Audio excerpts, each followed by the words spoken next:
Voilà, salut à vous, bienvenue à cette édition Les Pilules du Succès. Les Pilules du Succès, c'est une parole pour vous encourager, une parole pour vous amener à avoir une meilleure perspective de la vie, une meilleure perspective de la vie avec Dieu et une meilleure façon d'apprécier les circonstances par lesquelles vous passez dans la perspective divine.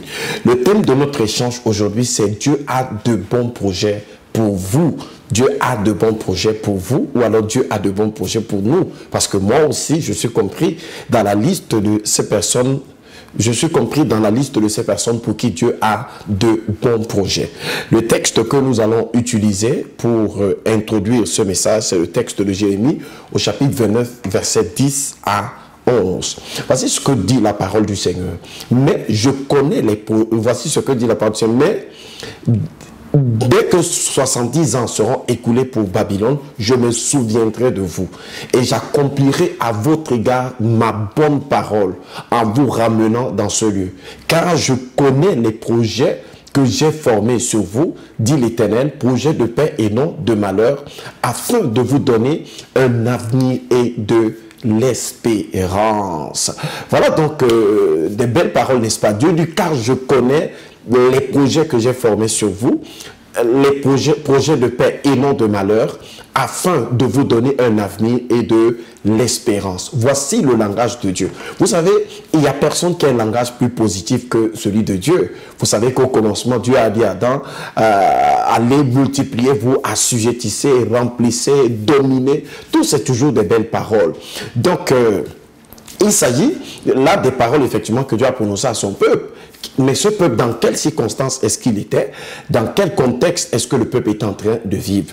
Le peuple, dans ce texte, reçoit un message d'espoir que Dieu a envoyé à son peuple. Parce que certainement, celui-ci commençait à avoir une image dénaturée de la nature de Dieu. La nature aimante de Dieu suite au malheur qui lui était arrivé. Parfois, il nous arrive de nous poser les questions de savoir, est-ce que Dieu nous aime encore? Suite à telle chose que nous sommes en train de vivre, suite à telle circonstance par laquelle nous sommes en train de passer, est-ce que Dieu a toujours les mêmes sentiments à notre égard? Est-ce que Dieu a toujours la même pensée à notre égard? Et je sais que plusieurs personnes qui écouteront cette vidéo, elle vous trouvera dans les circonstances qui sont parfois difficiles, dans les circonstances dans lesquelles vous êtes dans le flou total, dans lesquelles vous êtes comme à la croisée des chemins, dans lesquelles vous êtes dans une sorte de brouillard, vous ne voyez pas l'horizon devant vous, vous avez l'impression que Dieu vous a abandonné, que Dieu n'est pas intéressé par votre cas, que Dieu n'est pas intéressé par votre vie. Donc, c'est pour vous que ce message, effectivement, est donné. C'est une parole d'encouragement. Le peuple ici était dans une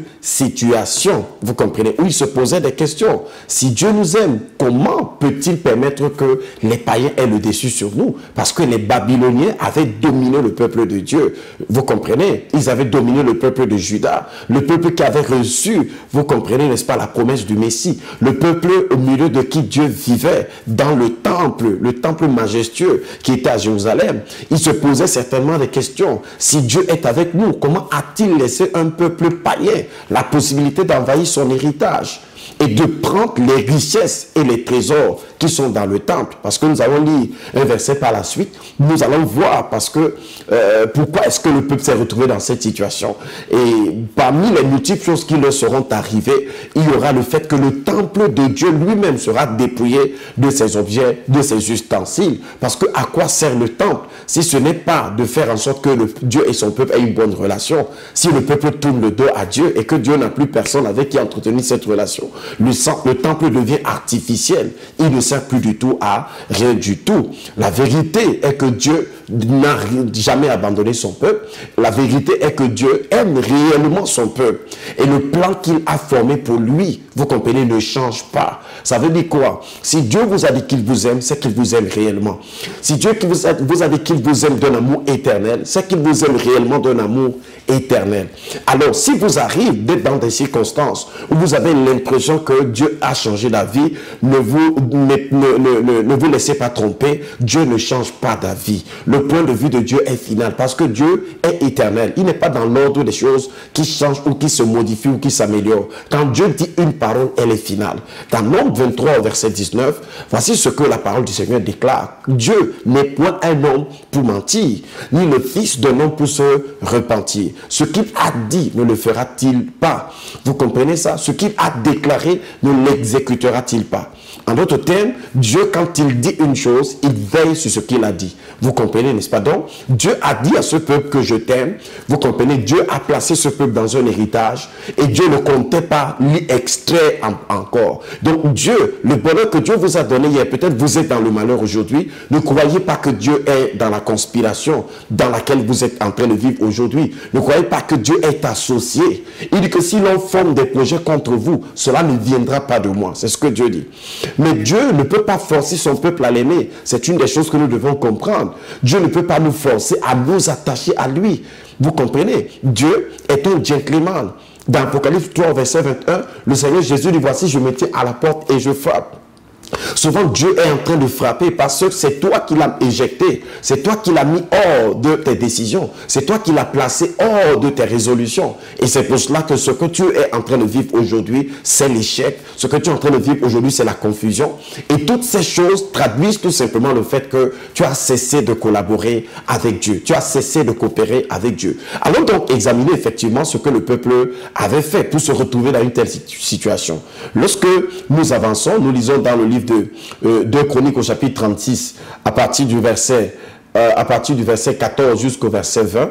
Donc vous pouvez ouvrir vos Bibles, 2 Chroniques 36, verset 14 jusqu'au verset 14 à 20. Donc voici ce que les Écritures déclarent. Tous les chefs des sacrificateurs, tous les chefs des sacrificateurs et le peuple multipliaient aussi les transgressions sur toutes les abominations des nations. En d'autres termes, le peuple de Dieu avait décidé de ne plus du tout se référer à Dieu, de ne plus du tout se tourner vers Dieu. Ils avaient décidé que cette fois-ci, nous allons faire comme les nations qui nous entourent. Nous allons imiter les autres. Nous n'allons pas marcher comme nous pensons que Dieu nous demande de marcher dans sa parole. Nous voulons un peu de liberté. Nous voulons un peu une bouffée d'air. Donc, ils ont décidé de se désolidariser de Dieu.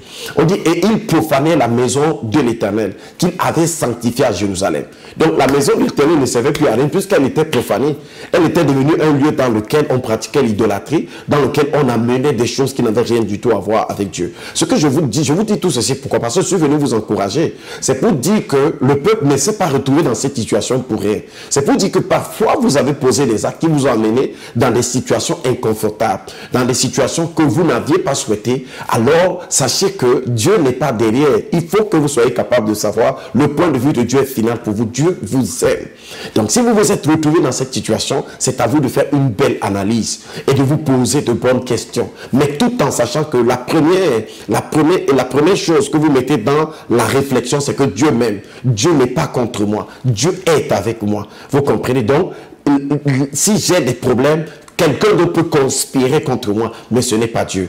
Et Dieu est mon allié. Dieu veut que je m'en sorte. Dieu veut que je quitte de ce problème. Voici ce que la Bible dit dans le livre de 2 Chroniques 36, à partir du verset 14. Le Dieu de leur père donna de bonne heure des envoyés la mission de les avertir. Ça veut dire que quand on ne peut pas décider de se détourner de Dieu, Dieu a envoyé ses envoyés. Dieu a envoyé les prophètes. Dieu a envoyé des messagers pour leur apporter la parole. Pour leur dire, mon peuple, revenez à moi. Quittez ces mauvaises voies. Abandonnez cette façon de vivre. Quittez ces pratiques. Parce qu'au-delà d'être des simples pratiques, ces pratiques étaient des engagements à s'attacher à d'autres esprits, à d'autres divinités, à d'autres entités spirituelles. Et comme Dieu ne force personne, Dieu n'allait pas venir s'imposer de façon coercitive à son peuple. Vous comprenez, n'est-ce pas? Donc Dieu leur a envoyé, vous comprenez, de bonne heure. C'est ce que la parole dit. On dit que l'Éternel, le Dieu de leur père, donna de bonne heure à ses envoyés la mission de les avertir. Car il voulait épargner son peuple et sa propre demeure. Ça veut dire que ce n'était pas la volonté de Dieu que son peuple soit dans la honte ou dans la confusion. Donc, c'est arrivé pourquoi? Parce que Dieu n'a pas réussi dans sa mission de les convaincre, vous comprenez, de revenir à lui. Ou alors de les convaincre de ne pas aller dans la voie dans laquelle ils avaient décidé d'aller. On dit, il se raillait de ses prophètes jusqu'à ce que la colère de l'Éternel contre son peuple devint sans remède. Vous avez vu, ils se sont plutôt moqués des prophètes. Ils se sont moqués des envoyés de Dieu. On dit, alors l'Éternel fit monter contre eux le roi des Chaldéens. Ça veut dire que quoi? En ce moment, Dieu les a les a abandonnés, Dieu a laissé. Parce que dans les Écritures et dans la théologie hébraïque, généralement, vous allez constater dans l'Ancien Testament qu'on dit que c'est du Très-Haut que viennent les maux et les biens. Donc, c'est comme si Satan n'est pas beaucoup pris en compte. Mais ici, ça veut dire que quand Dieu a même permis quelque chose, on la présente comme si Dieu a incité la chose. Vous comprenez? Parce que Dieu ne peut pas en même temps vouloir le bien de son peuple et en même temps aller chercher les ennemis pour venir tuer ce peuple-là, pour venir le torturer. Donc, c'est la permission. C'est un peu comme quand on dit un mauvais esprit est sorti de Dieu pour entrer sur Saül. Dieu n'est pas possédé par les mauvais esprits. Vous comprenez? Donc, quand Dieu permet une chose dans la théologie hébraïque, vous trouvez ça dans Lamentation chapitre 3, on dit qu'il dira qu'une chose arrive sans que l'Éternel l'ait ordonné. Comme pour dire que c'est de la volonté du Très-Haut que viennent les maux et les biens. Alors, si Dieu ordonne le mal, pourquoi Dieu reprendrait-il quelqu'un pour le mal encore en plus? Mais je vous dis juste que c'est ça la perspective. Donc, ici que l'Éternel fit envoyer, l'Éternel donc a fait comment? Il a su. Alors l'Éternel fit monter contre eux les rois des Chaldéens et tua par l'épée tous les jeunes gens. Vous comprenez ça? Tous les jeunes gens, voilà, de la maison et de leur sanctuaire. Il n'épargna ni le jeune, ni la jeune fille, ni le vieillard, ni l'homme, ni les chevaux. Vous comprenez? Ni l'homme aux cheveux blancs. Il livra entre ses mains, il livra tout entre ses mains, pardon. Nebuchadnezzar emporta à Babylone tous les ustensiles de la maison de Dieu. Grands et petits, les trésors de la maison de l'Éternel et les trésors de la maison du roi et de ses chefs. Il brûlait la maison de Dieu. Vous voyez ça?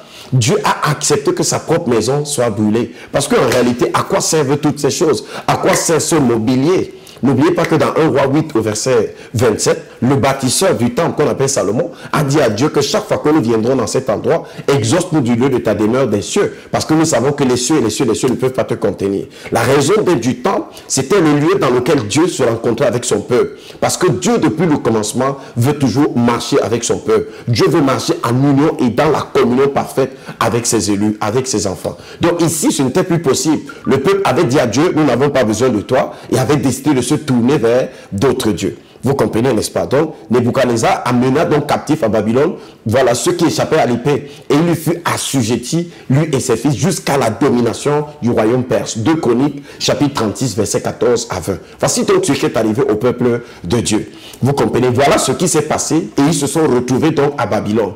Et c'est à Babylone, Babylone ça veut dire la confusion, dans ce lieu de confusion, que Dieu leur envoie ce message d'espoir. Il dit, je connais les projets que j'ai formés sur vous. Dieu leur dit, dans 70 ans, je vais vous enlever de cet endroit et je vais vous ramener sur le territoire que j'avais juré de donner à vos pères. Donc, votre situation n'est pas définitive. Vous n'êtes pas complètement perdu. Le Dieu en qui vous avez cru ne vous a pas abandonné. Bien que vous ayez tourné le dos à Dieu, Dieu ne vous a pas tourné le dos.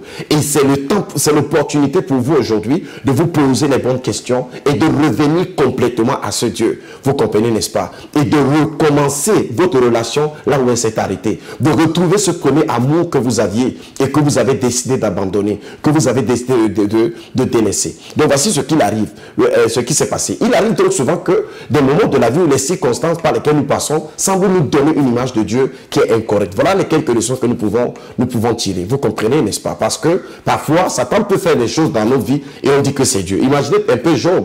Quand Satan est venu, Satan a pris tout, a frappé ses biens, ses brebis, ses bœufs, ses ânes et tous ses années, ses serviteurs, ses enfants, jusqu'à le frapper de maladie. Il a dit, l'Éternel a donné, l'Éternel a repris. Parfois, nous pensons que c'est Dieu qui est en train de nous reprendre quelque chose, alors que ce n'est pas Dieu qui est en train de le reprendre. C'est Satan qui est en train de mener des activités derrière le décor et qu'il veut que les actions qu'il est en train de mener soient imputées à Dieu. Dieu vous aime. Dieu vous aime d'un amour que les mots humains ne peuvent pas décrire. Dieu vous aime d'un amour qui n'a plus besoin de prouver. Parce que cet amour a déjà été prouvé.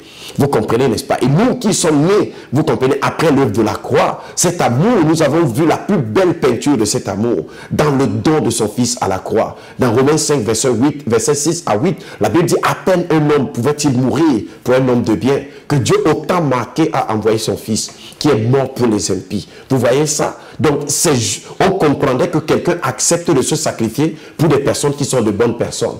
Mais comment comprendre que Dieu donne son Fils pour que son Fils meure pour des personnes qui ne le méritaient pas. C'est ce qui s'est passé. C'est ça la belle chanson de la croix. C'est ça le beau message. Dieu nous a dit, je vous aime. Je suis prêt à donner le meilleur. Et quand on dit le Fils de Dieu, c'est Dieu lui-même dans son incarnation. Dieu lui-même engendré parmi les hommes, devenu une personne. Vous comprenez, n'est-ce pas? Donc, il est un moment donné où nous nous posons donc la question, est-ce que Dieu a quelque chose contre moi? Est-ce que le Seigneur est fâché contre moi? Ce n'est pas le Seigneur. Dieu vous aime. Dieu vous veut du bien. Vous comprenez? Depuis le commencement, le langage de Dieu est clair.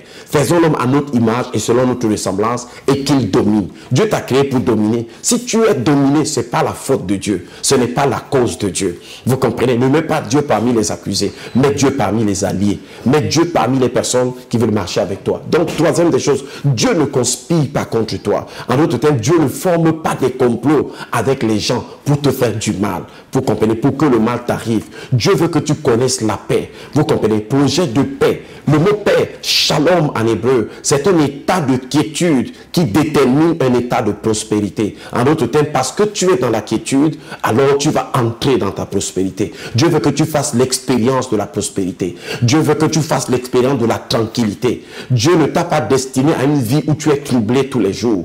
Vous comprenez, n'est-ce pas? La Bible dit, réjouissez-vous toujours dans le Seigneur. Je vous le répète, réjouissez-vous. Vous comprenez, n'est-ce pas? La Bible dit, ne vous inquiétez de rien. Mais en toute chose, faites connaître vos besoins à Dieu par des prières, des supplications, avec des actions de grâce. La Bible dit, et la paix de Dieu qui surpasse toute intelligence gardera vos cœurs et vos pensées en Jésus-Christ. Dieu vous a donné sa paix. Il veut que vous soyez en paix. Dieu ne veut pas que tous les jours, aujourd'hui tu te lèves, tu as confiance en Dieu. Demain tu n'as plus confiance en lui. Tu es troublé tout le temps. C'est pas la volonté de Dieu. La Bible dit dans Romains 5 verset 1, étant donc justifiés par la foi, nous avons la paix avec Dieu. En d'autres termes, quand vous avez la paix avec une personne, ça veut dire que la personne n'est pas en guerre contre vous. La personne n'est pas en guerre avec vous. Vous comprenez, n'est-ce pas? C'est vos choix, c'est les choix que nous faisons, les actions que nous posons qui nous ramènent des conséquences. Ce n'est pas Dieu à qui nous devions imputer notre forfaiture ou alors imputer notre mésaventure ou ce par quoi nous serions en train de passer. Vous comprenez? Alors, Dieu veut le bien pour vous. Dieu veut que vous expérimentiez le meilleur. Dans le livre d'Ésaïe 1, verset 19, la Bible dit que si vous avez de la bonne volonté et si vous êtes docile, vous mangerez les meilleures productions du pays. Dieu veut les meilleures productions du pays pour vous. Et vous savez, le meilleur de Dieu est attaché à Dieu lui-même. Vous comprenez? Parce que le peuple s'était détourné de Dieu, le temple n'avait plus de sens. Toutes les autres choses n'avaient plus de sens. Vous comprenez, n'est-ce pas? Parce que tout ce que Dieu fait n'a de valeur que parce que c'est Dieu qui le fait et parce que Dieu est là. Et quand nous n'estimons pas, voilà la dernière leçon que nous retenons de cette histoire, quand nous n'estimons pas la valeur de sa présence, souvent Dieu nous apprend, vous comprenez, à apprécier la valeur de son absence. Dans Nombre 14, verset 34, c'est le verset avec lequel je vous laisse, il dit de même que vous avez mis 40 jours à explorer le pays, vous porterez la peine de vos iniquités 40 années, une année pour chaque jour. Vous saurez ce que c'est que d'être privé de ma présence. Le Dieu omniprésent a dit à son peuple, vous saurez ce que ça veut dire manquer de ma présence. Mais je ne suis pas venu vous apporter une parole qui va vous faire perdre l'espoir, bien au contraire. Je suis venu vous dire, votre Dieu a dit, je ne te délaisserai pas, Hébreux 13, verset 5, je ne t'abandonnerai pas. La Bible dit qu'il ne peut pas se régner lui-même. Celui qui vous a fait la promesse est fidèle. Et c'est pour cela que l'auteur dit, c'est donc avec assurance que je peux dire, le Seigneur est mon aide, que peut me faire les hommes. Merci beaucoup d'avoir suivi cette édition des pilules du succès. Merci et j'espère que cette parole va aller tout droit dans votre cœur et qu'elle va provoquer quelque chose en vous. J'aimerais que vous retombiez amoureux de Dieu, que vous repreniez votre relation avec Dieu. Dieu vous aime, il vous attend. Peut-être que vous êtes dans une faiblesse en ce moment et vous pensez que Dieu vous a tourné le dos. Vous vous trompez. Dieu vous attend les bras ouverts. Il dit, approchons-nous avec assurance du trône de la grâce afin d'être secourus. Vous comprenez, n'est-ce pas? Oui, et d'obtenir, afin de recevoir la grâce et le secours, vous comprenez, n'est-ce pas? De trouver miséricorde et le secours dans nos besoins. Dieu est un Dieu de miséricorde. La miséricorde, c'est la capacité d'épargner à quelqu'un un châtiment qu'il mérite. Et la grâce, c'est cette capacité à lui donner quelque chose pour laquelle il n'apporte aucune contribution. Notre Dieu est non seulement un Dieu de miséricorde, c'est aussi un Dieu de grâce. Sa grâce est un partage. Merci beaucoup, Père, je te bénis, je te rends rends grâce. Je te dis merci pour toutes ces personnes qui regardent cette vidéo. Je prie afin qu'elle provoque quelque chose dans le cœur de quelqu'un. Et je prie afin que toutes ces personnes qui t'ont tourné le dos, toutes ces personnes qui ne t'ont même pas encore connu, au travers de cette vidéo, réalisent que tu leur tends les mains à travers la personne de ton fils et qu'elles viennent à toi en courant parce que tu languis après une communion véritable avec ces personnes. Merci beaucoup de m'avoir suivi. Alors, si vous avez été béni par ce message, ne manquez pas de nous écrire aux adresses qui apparaissent à la fin de la vidéo, de vous abonner sur nos comptes afin que vous puissiez continuer à recevoir du matériel pour votre édification spirituelle. C'était les pilules du succès. Et la pilule d'aujourd'hui venait nous guérir du désespoir. Elle dit, Dieu a formé pour nous des projets de paix et non de malheur. J'étais l'apôtre Charles Dupuis pour vous servir. Merci beaucoup. Bye.